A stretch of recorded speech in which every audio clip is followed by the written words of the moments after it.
Welcome to the only daily podcast focusing on compliance news of the day. Each morning, start your day with a cup of coffee and Tom Fox, the voice of compliance, to hear about 4 of the top compliance, corruption, or leadership stories you will need to start your day. The Daily Compliance News is a production of the Compliance Podcast Network. First, a word from our sponsor.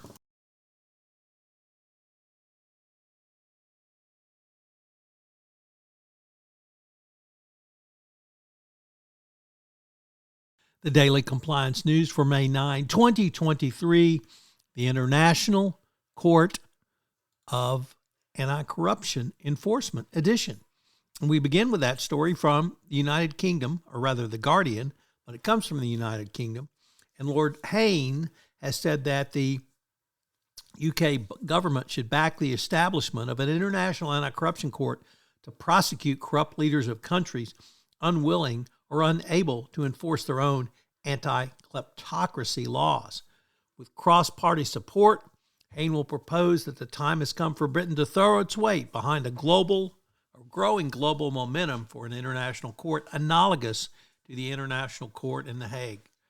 You can only imagine what the magma hat-wearing idiots in the United States would say. Next up from Bloomberg, the French aerospace company Thales is facing a corruption probe over its India Mirage contract. The French prosecutors are looking into a $2.5 billion contract won by Thales from the India Air Force to modernize its assault planes. The preliminary investigation has been opened into allegations by Sanjay Baradari, who said in a court case that he served as the middleman to help Thales win the contract. The case focuses on whether payments made to him were hidden bribes, said a person who's not quoted. Thales has never been questioned by the prosecutors, and it strongly disputes the allegations that it engaged in bribery and corruption.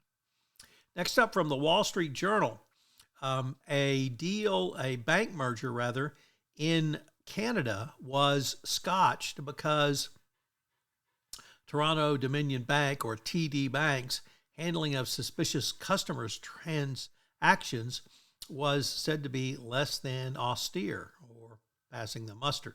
The bank called off the proposed union, citing uncertainty over whether or when regulatory approval could be obtained. The reluctance of the Office of Comptroller of the Currency and the Federal Reserve to give TD a clean bank of health on its AML practices proved to be the biggest obstacle. And our final case comes to us from the Risk and Compliance Journal, interestingly reporting that the Supreme Court's decision to take a case